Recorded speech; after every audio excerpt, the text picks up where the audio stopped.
நான் அப்புறம் தனியாக சொல்கிறேன். தலை கோலி நான் இன்னைக்கு அவன் பார்த்துட்டு இருக்கேன். இவனுக்கெல்லாம் லோக்கல் கிரிக்கெட் ஆனவங்க 2010ல் சவுத் ஆஃப்ரிக்கா போகிறான். என் தலைவன் என்ன பிச்சுன்னு தெரியாது, ஏதும் தெரியாது. மும்பையும் தடறான், ஆர்சிபியும் தடறான். ஃபர்ஸ்ட் மேட்ச் யாருக்கு தெரியுமா? சென்ட்ரல் டிஸ்ட்ரிக்ட் ஃபுல் டீமை கூப்பிட்டு வரேன். லாஸ்ட் டைம் நீங்கள் போட்டு தான் கிரிட்டாக இருந்தாங்க. அதுவா கழுவி என்ன ஊற்றுறாங்க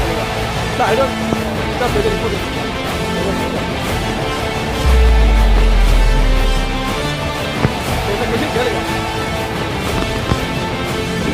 சூப்பராக செக் சும்மா இன்டர்டே இல்லாமல் என்ன இன்டர்டெயின்ல இல்லை எல்லா ஹிஸ்டரியும் உள்ளே இருக்கு. எப்படி இருக்கு? நீச்சல் கற்றுக் கொடுக்கணும், ஒவ்வொருத்தர் தான் கற்றுக் கொடுக்கணும். 10 பேர் கற்றுக் கொடுக்கணும். இந்த டீம் செட் பண்ணுறோம். இந்த சீசன் ஓவர் பண்ணி லாஸ்ட் ட்ரை பண்ணுவேன். பட் இந்த சீசன் ஓவர், இந்த சீசனை பார்த்துக்கிறேன். இந்த டீம் செட் ஆகிட்டு சூப்பரான டீம். மிடில் ஆர்டர் கொஞ்சம் வேண்டாவது விக்டர் ஓகே டிவல் பிரவேஸ் வந்துட்டான் தலைவா. விக்டர் இது மேலே கவலையே கிடையாது. மிடில் ஆர்டர் கொஞ்சம் செட் ஆகணும்.